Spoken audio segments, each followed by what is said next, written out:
আসসালামু আলাইকুম প্রিয় দর্শক, আপনারা কেমন আছেন? আশা করি ভালো আছেন। আপনাদের সামনে আরেকটি নতুন ভিডিও নিয়ে হাজির হলাম। ঢাকা ৮ আসনে নাসিরউদ্দিন পাটোয়ারি ও একটা সন্ত্রাস চাঁদাবাজের সাথে পড়ছে, সেটা নাসিরউদ্দিন পাটোয়ারি তা বললেন। সবাই ভিডিওটা দেখেন। পাশাপাশি সিম্প্যাথি পাইতে চাইলে তো তাহলে আমি রাস্তার মধ্যে শুয়ে থাকতাম। ওইসব সস্তা জিনিসের জন্য আমি না। আমি সিম্প্যাথি পাইতে চাইলে অনেক আগে নিতে পারতাম। আমি কাঠ ঘর পুড়িয়ে রাজনীতিতে এসেছি, আমি করতেছি। উনি সাহস থাকলে আমি এখনো বলবো, উনি কালকে বলুক, যে কালকে জনগণের সামনে আইসা অঙ্গীকার করুক যে আমি মির্জা আব্বাস আজকে থেকে চাঁদাবাজি ছেড়ে দিলাম, আমি মির্জা আব্বাস আজকে থেকে সন্ত্রাসী কার্যক্রম ছেড়ে দিলাম, আমি মির্জা আব্বাস দুর্নীতি ছেড়ে দিলাম, এবং আমি যে অপরাধ করেছি এটার জন্য পুরো বাংলাদেশের ক্ষমা প্রার্থী।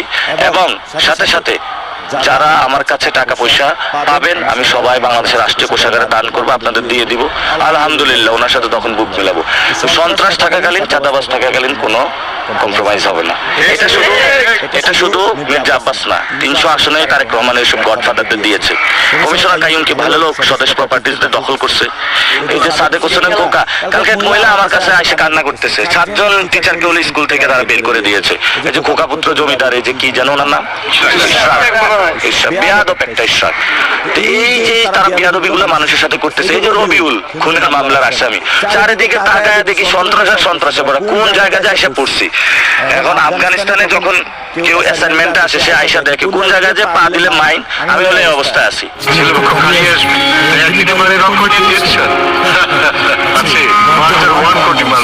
শাহজাহানপুরের দিকে যায়, ওইখানে একটা মাইন, ওই মাইন আমার হলো ডিফিউজ করতে হইতেছে। ধানমন্ডির দিকে আরেকটা মাইন, উত্তরের দিকে জাহাঙ্গীরকে লাগায় রাখছে। ঢাকা ২০ জনকে, সবগুলো তো দেখেন গডফাদার সন্ত্রাসী।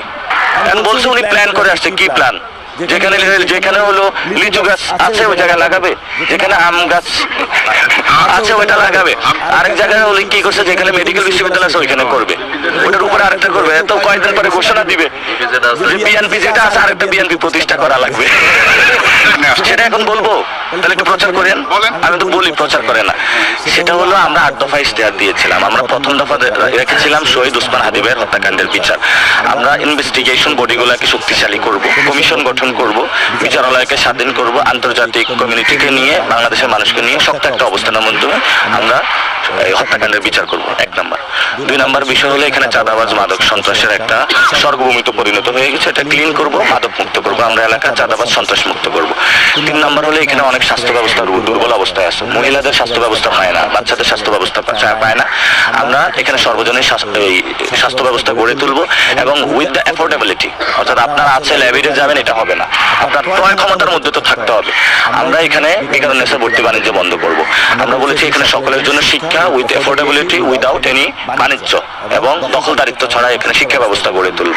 এগুলো কি আমাদের খারাপ কাজ? আমরা ৪ নম্বরে বলেছি যে এখানে ঢাকা ৮কে একটি নিরাপদ নগরী করতে হবে, যাতে জনদুর্ভোগ সৃষ্টি যে বিষয়গুলো আছে সেগুলো থেকে নিরাপদ করে গ্যাস, বিদ্যুৎ, ড্রেনেজ সিস্টেম এগুলো আমরা ঠিক করব, এবং মানুষের প্রতিনিয়ত বাসার সামনে যে ময়লাগুলো পড়ে থাকে সেগুলো আমরা স্বেচ্ছাসেবক বাহিনী নিয়ে যানজট এগুলো আমরা মুক্ত ঢাকা ৮ করব।